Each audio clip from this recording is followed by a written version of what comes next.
Welcome back to the channel, Fat Boys! Today we're going to be going over what I use exactly in my motovlogs and all the tools and fun equipment that I use to film these videos.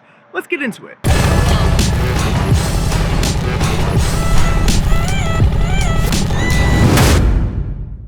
In this video, this is going to be kind of a general overview of kind of everything I generally use. There are some things I'm going to kind of leave out, like when I'm doing my podcasting type of style videos, but these are going to be all the tools that I have purchased with my own money in order to fund these things. And there is one thing in here that has been gifted to me, and I will give a huge shout out when we get to that point. All these tools that are within this video, I use pretty much on a regular for these videos or otherwise, and some of these things are going to be used very rarely but are in dire needs when I do need them. So starting us off are going to be the things that are used the most often, and for that the number one thing is this camera. This is probably the number one camera I use, and this camera is my number one favorite, with my Canon R5 with my Sigma 14 to 24 2.8, and there is an adapter in there in order to fit the lens, and I have a microphone on top of there.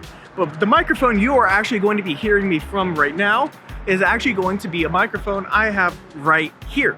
This is my Zoom F2. I like to use these because these things are super tiny, they hide away, and they sound pretty dang good. And I'm using it right now in one of those dire needs because I'm pretty close to an interstate, as you might hear a little bit behind my voice. So it's really helping isolate myself from all the loud traffic that's not too far away from me. So the main reason why I use this camera is because I think it looks really good. I use this for photography, I use this for videography. This is how I get all of those epic B-roll moments that I get whenever I'm walking and talking. This is the camera I use. It's pretty weather sealed. It looks, colors are absolutely amazing. I can do so many different things with this camera. And the microphone on top of this camera is actually the Rode Video Mic Pro, and it's a really good microphone, especially when running and gunning. I have a what is called a dead cat on top of it in order to help isolate all of the audio, just to help get rid of a lot of wind noise. And then as you can see, I also have this camera up on top of a tripod because I cannot hold the camera while moving both my hands around, and I never have a second person with me in order to record all these videos as well. So I need a tripod. This is just a cheap Amazon tripod. I like it because it really packs down small enough in order for me to fit it inside of my saddlebags. That is the key reason why I use this tripod all of the time. Now, probably the thing that you guys are going to be using the absolute most is going to be a GoPro. And which GoPro I have? I have the GoPro Hero 10. I also have the GoPro Hero 8 Black. And I also have a third camera, which I will also reveal right here very soon. But for my GoPro Hero 10, which is the one that I keep on my helmet because it has the highest quality, has the highest bit rate, it just has a really good picture. That is the key thing to know about this. This is the one I mount to my helmet, and I have officially now been running the old-fashioned plug into the side of the camera. I don't use the housing anymore. I used to use that. I wasn't having any problems, but then I started having problem after problem after problem with that. So now I go back to old school, and it has been working amazing for me. I also use the Hero 8 Black, and I can use a suction cup mount, as I can stick this anywhere I really want to on the bike, and I don't really have to worry about it. And I use the Hero 8 for that reason, so I can get different angles on the bike. I find that very important. It helps tell a better story. You guys can use what you want at that point. So those are my two GoPros I have. But generally, when you're looking back at me, the camera that I am using is an Insta360 1X2. Gosh, that is such a long name. I love this camera because it shoots in 360, so I can reuse this footage for a lot of different purposes. I have a clamp arm on top of it, so that way I can kind of put it wherever I want to, and it allows me to kind of get really interesting shots. So I can use it while looking back at me. I can put it down low, and I can rearrange that footage however I want to. I can show forward too to get a really wide angle. I can show a mini globe. All of these weird, cool things with this camera that is super useful. I definitely recommend having at least one GoPro and then a 360 camera to really tell your stories and to really up your moto vlogs. From here, this is where the equipment that I use starts getting a little bit more specialized, and I'm not using every single time, but I love using it. It is so much fun, and it really does help make a better storytelling experience.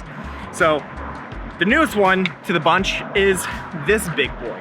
This is a Ronin RS3. It is also from DJI, but what this is a very fancy gimbal on it. I have an arm added on top of it. Without that arm, it looks like this, and all you do is you put the camera right on top of there. Once you got the camera on top of here, it would really help smoothen out any movements you have with your camera. I then also use this other arm, which attaches right here on the side. And I also have a monitor that then also plugs inside of, that also plugs to the camera. And that allows me to just get a better view of what I'm actually looking at. Because if I'm getting really down low with this, I'm not able to see what I'm shooting on the camera anymore. So I use this because it allows me to get really cool B-roll shots and allows me to get really cool different shots that you wouldn't normally be able to get. And as I keep saying B-roll, I realize some of you may not know what B-roll is. This right now, this is A-roll, me talking head. The overlay video, which is what you're seeing right now, this is B-roll. Another very new addition to the tools and arsenals that I absolutely love is a drone. And this one I actually ended up winning, and thank you so much to Full Throttle Hog. He ended up sending this drone to me. I absolutely love it. I have been using drones in a lot of my footage, but now this one is officially mine and I absolutely love it. It is so much fun. Just again, thank you, Full Throttle Hog. But many of you should actually be using a drone. A drone really does help tell your stories. It helps you get different perspectives of everything. But there's one more thing about drones. There are actually two different types of drones, and you have to be kind of careful which one you end up picking. So going along with that, this one is a cinematic drone. This one is the DJI Mini 2. It is a very small drone. It is only 249 grams. That's important, but not important to most people. Just know it is very tiny and it makes it very easy to fly. But the other type of drone that you need to know about is called an FPV drone. This one is actually the DJI FPV drone, and I absolutely love using this. It is so hard to use this when you're using it to its full potential, but it is just so much fun. But what is the difference between these two drones? Let's kind of go and talk about that, and that can entirely be a separate video, but let's go and talk about that to give just like a hint of the difference. Wow, so I actually just realized I wasn't recording with this audio kit. So just total side note. So this is actually what this microphone sounds like right now. I feel stupid. Wow. So starting us off with the normal drone, what I like to call a cinematic drone, there are generally 2 to /3 parts that you really need. You need the controller and you need the drone. You will also need your phone. You hit the buttons by turning them on. You then have to plug in your phone. Will then open up the DJI app as long as you have it downloaded already. God damn it, now I hit record again, I forgot it, And it's overall really simple. You hit the fly button, and now you can literally see what the drone is seeing through here. So it is already, I have it recording already. I can hit the launch button.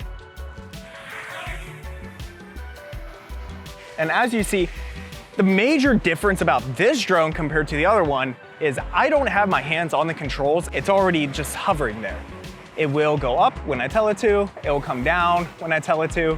Do all kinds of crazy little things, just like turning. I can change the camera angle. I can have it point down. And I can have it go fly off and get really cool images. See, there we go. There's the interstate that you see that I'm talking about.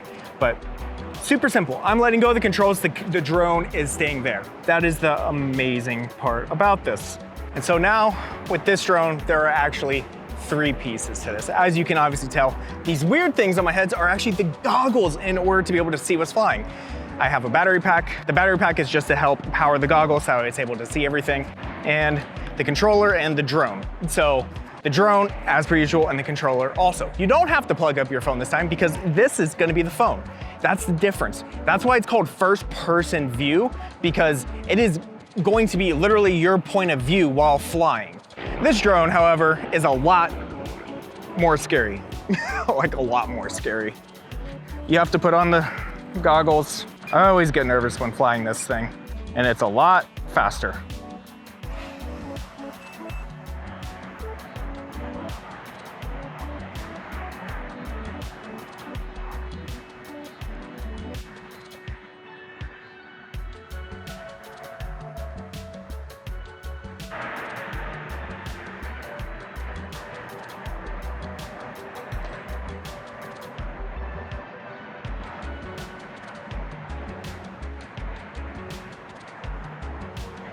And so that's kind of the thing with this drone. It allows you to do whatever the hell you want. I did see those power lines on up there, so I'm gonna watch out for those.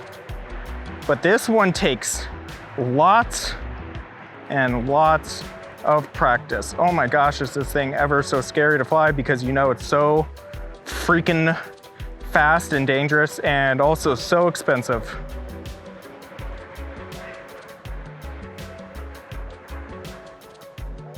Okay, and so that's generally about it. That's kind of everything I have been using for the most part, everything I love using. I still absolutely am so terrified of that FPV drone. It is so much fun, but God, it is such an adrenaline rush. Guys, hopefully you found this informative. I really do hope you found it informative. It is a lot of fun to make these videos, but hopefully some of this equipment may give you some ideas and things you may want to get also. Some other things that you realize you may need, or maybe if you're starting out a channel, hopefully this shows you kind of some things you do need to get. So if you found this informative, if you enjoyed the video, make sure you go ahead and give it a big thumbs up. It really does help out the channel. If you are new here, make sure you hit the subscribe button. Make sure you ring that bell notification. I'll catch you on the next one. Peace.